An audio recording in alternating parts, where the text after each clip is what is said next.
Summer అనగానే అందరికీ గుర్తొచ్చేది మామిడికాయలు. ఈరోజు మనం మామిడికాయలతో సింపుల్గా మామిడికాయ పప్పు ఎలా చేసుకోవాలో చూసేద్దాము. ముందుగా కుక్కర్లోకి పప్పు వేసుకొని వాష్ చేసుకొని పక్కన ఉంచుకోవాలి. దాంట్లోకి పచ్చిమిరపకాయలు అలాగే ఒకటి కట్ చేసుకున్న మామిడికాయని కూడా యాడ్ చేసి దాంట్లోకి చిటికెడు పసుపు, తగినంత ఉప్పు, కారం యాడ్ చేసుకోవాలి. పప్పు పొంగకుండా ఒక 1 టేబుల్ స్పూన్ ఆయిల్ వేసుకొని తగినన్ని వాటర్ వేసుకొని మూత పెట్టుకోవాలి. ఇప్పుడు ఒక 4 విజిల్స్ వచ్చేంత వరకు కుక్ చేసుకోవాలి.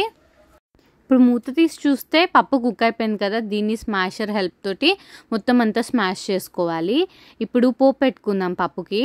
దాంట్లోకి ఆయిల్ వేసుకొని ఆవాలు, జీలకర్ర, ఉల్లిపాయలు, ఎండుమిరపకాయలు అలాగే దంచుకున్న వెల్లుల్లి, కరివేపాకు వేసి మంచిగా ఫ్రై చేసుకోవాలి. అసలు టేస్ట్ ఈ పోపుతోటే వస్తుందండి. ఇప్పుడు దీన్ని యాడ్ చేసుకొని మొత్తం అంతా ఒకసారి కలిపేసుకోవాలి. లాస్ట్లో కొత్తిమీర మర్చిపోతాయలా, ఇప్పుడు కొద్దిగా కొత్తిమీర కూడా వేసుకొని మరోసారి మొత్తం అంతా కలుపుకుంటే కమ్మటి మామిడికాయ పప్పు రెడీ అయిపోయింది. ఒకసారి మీరు ట్రై చేయండి.